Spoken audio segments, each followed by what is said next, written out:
Welcome back to the Jazz Joe Hollis Show. Well, as of today, proof of at least one dose of COVID-19 vaccine is now needed in BC for services deemed non-essential by the province. Proof of a second dose will be required as of October 24th. Now, from September 13th to the 26th, people will also be able to use the paper vaccination records they received at vaccine clinics or pharmacies. Only the BC vaccine card will be accepted as of September 27th. Now, as this is day one for the vaccine card program, we wanted to touch base with Ian Tostenson, CEO of the BC Restaurant Association, give us an idea of what he's hearing from his members.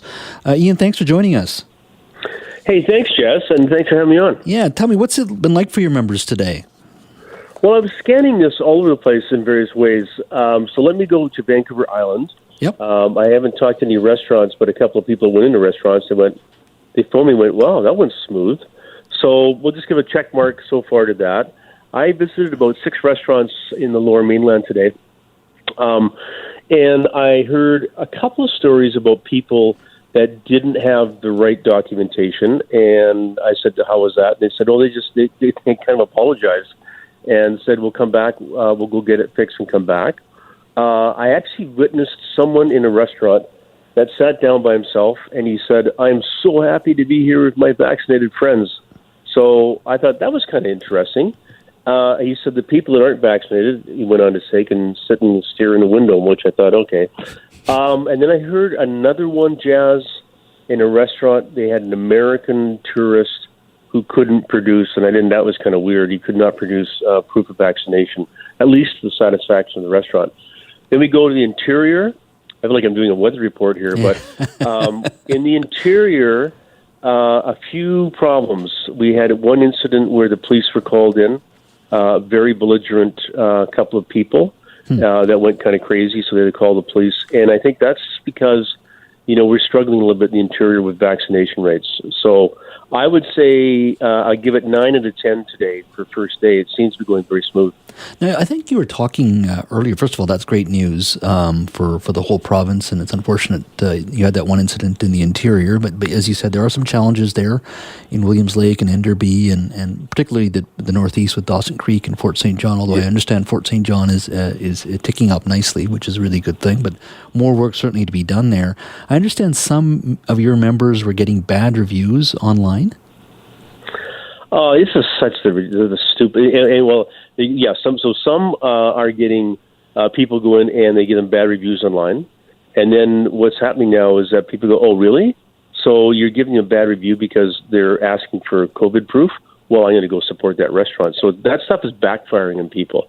So the more these people put out negative stuff, the more. And I think this is kind of fun. The general public's going, you know what? Enough is enough, and they're fighting back. And there's a list of restaurants on Instagram of restaurants that are going against the vaccine passport, and people are saying, "Oh, thanks to the list, now I can go support these people." So that's kind of working in a reverse way.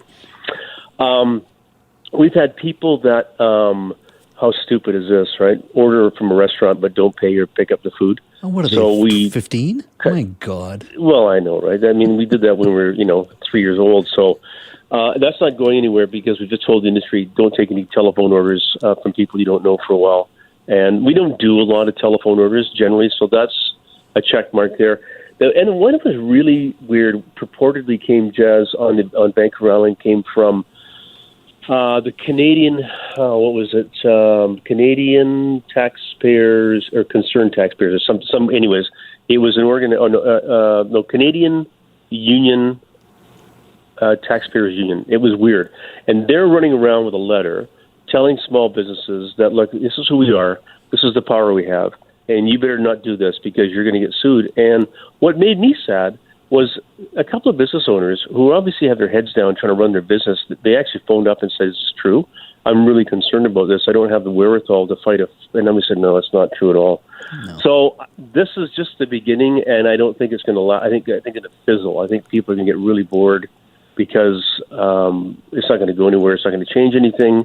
It's our responsibility to do this as an industry for public health, to motivate people to get vaccinated. So the hell with them. I mean, enough's enough. We got to keep these restaurants going, keep our staff working, and that's what the majority of people in BC want. Yeah, no, I'm glad to hear that, and I think the public generally are really tired. I can hear the exasperation in your voice, and you get that a lot out in the public as well.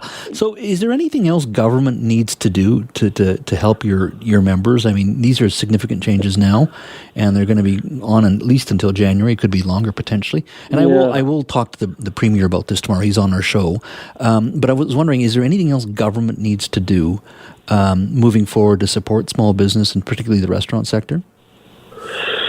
I think we need to be conscious of a couple of things. Some restaurants have actually had to put in extra people to sort of do this at the front. Now, just for your listeners, a couple of things. There is a vaccination app that restaurants can use to scan, but that is only an option. Restaurants can also just look at the documentation and not scan it. So that's good. Mm-hmm. And restaurants can also do the check at the table or the front of the restaurant, and that's good too. That gives flexibility. So it means that maybe some restaurants didn't have to hire, if we can find people, right? Mm-hmm. Extra staff. But the Premier, and I've mentioned to the Premier, and he mentioned it, is that we have to be he's up for some compensation if we can sort of show that there is increased costs in order for us to do this. So that's one thing. And I just think in general, I think next time Dr. Henry, and I know that she's done this, but certainly the Premier's done this because he's been a real cheerleader, is just recognizing the workers in our industry, because they've been through everything. And so many people, the one restaurant I was in today, I was talking to the sort of operations guy. It was 3 restaurant that he looks after. And I said, the two girls, there were 2 17-year-old girls at the front, did a fantastic job. He said, this is their first day in the job. And I'm thinking, boy, what a day to start, right? Yeah. And they were doing it beautifully. But had some guy or person walked up to them and started to harass them and drag them into a debate that they've got nothing to do with, that's unfortunate. So I think the Premier, a shout out to the workers in the hospitality industry that have lost hours, gained hours, changed careers, put up with belligerentness, wearing masks, only a certain number of people at a table. You can't sing, you can't do anything, but they've done an extraordinary job of keeping people safe and in the culinary experience. I think that would go a long way. All right. Yeah. Thanks so much, Ian. I appreciate your time today. Thanks, Jess.